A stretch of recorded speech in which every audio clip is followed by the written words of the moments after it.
Hello అండి, ఇవాళ నేను వంకాయ పచ్చనిపప్పు కర్రీ చేస్తున్నానండి. చూసారా, ఈ వంకాయలు మార్కెట్లో తెచ్చినాయండి.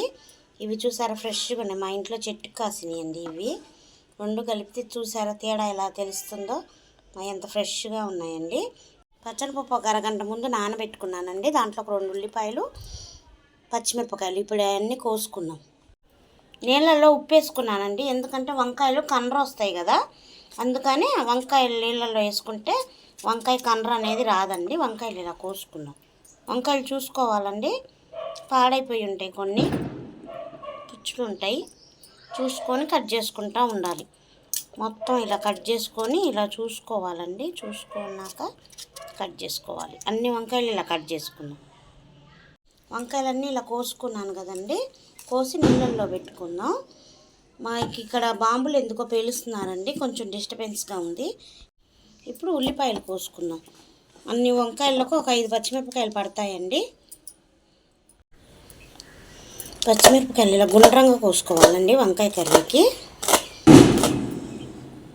ఉల్లిపాయలు కూడా సన్నగా కోసుకున్నామండి. సట్టి పెట్టుకున్నానండి. కూరకి ఇలా సట్లే బాగుంటాయండి. పచ్చనిపప్పు వేసి వండుతున్నాం కదా, ఇప్పుడు నూనె పోసుకుంటున్నాం. సట్టి పెట్టుకున్నానండి, నూనె పోసుకుంటున్నా. కొంచెం నూనె ఎక్కువే పట్టిందండి ఈ కర్రీకి. నూనె వేడైందండి. ఇప్పుడు పచ్చిమిరపకాయలు, ఉల్లిపాయలు వేసుకున్నాం. ఉల్లిపాయలు ఇలా వేగుతున్నాయి కదండి, ఇప్పుడు కొంచెం పసుపు వేసుకున్నాం. ఉల్లిపాయలు కొంచెం వేగినాయి కదండి, ఇప్పుడు పచ్చనిపప్పు వేసుకున్నాం.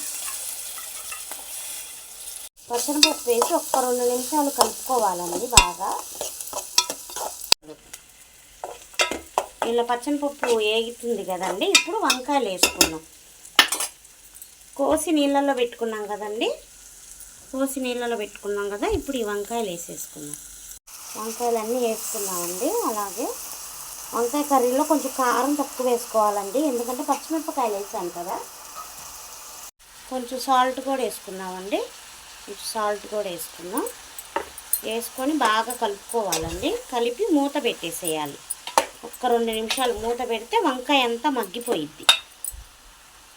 చూసారండి వంకాయల్లో వాటర్ ఎలా వచ్చినాయో. అలా బయట కోసి పెట్టుకుంటే అసలు వంకాయ కూర వండుకుంటే చేదు వస్తుందండి. ఇలా వాటర్లో వేసేసుకుంటేనే కూర చాలా బాగుంటుంది. వంకాయ మొత్తం బాగా కలుపుకున్నాం కదండి, మూత పెట్టేసి ఒక 5 నిమిషాలు ఉంచుదాం. ఇప్పటికిప్పుడు దంచుకున్న అల్లం వెల్లిపాయ పేస్ట్ అండి వేసి బాగా కలిపేసుకోవాలి.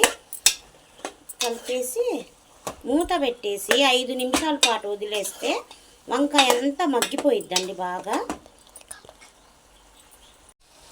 చూసారండి ఇలా మగ్గింది. ఇంకా మూత పెట్టేసి ఇంకొక 5 నిమిషాలు మగ్గి పెడదామండి. వంకాయలు ఇలా మగ్గినాయి కదండి, ఇప్పుడు ఒకసారి బాగా కలుపుకొని దీంట్లో కొన్ని వాటర్ పోసుకున్నామండి. పచ్చనిపప్పు వంకాయలు మగ్గాలి కదా, కొన్ని లైట్గా వాటర్ పోసుకున్నాం. వాటర్ కూడా పోసుకున్నాక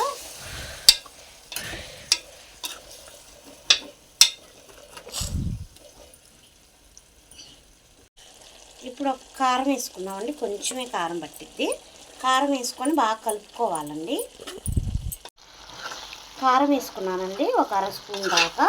ఇప్పుడు బాగా కలిపేసుకొని మూత పెట్టేసుకొని సిమ్లో పెట్టేసి ఒక 2 నిమిషాలు ఉడకబెట్టాలండి మొత్తం అండి. చూసారండి ఇలా కారం వేసుకున్నాక బాగా కలిపాను కదా, ఇప్పుడు మూత పెట్టేసి సిమ్లో ఒక్క 2 నిమిషాలు పెట్టేసేయాలి. వంకాయలు మగ్గినాయి కదండి, ఇప్పుడు కొంచెం ధనియాల పిండి వేసుకున్నాం. లైట్గా వేసుకొని కలుపుకున్నామండి.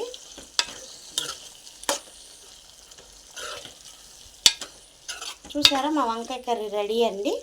చూసారండి మా పచ్చనిపప్పు వంకాయ కర్రీ రెడీ అండి. నచ్చితే లైక్ చేయండి, షేర్ చేయండి, సబ్స్క్రైబ్ చేయండి, సపోర్ట్ చేయండి.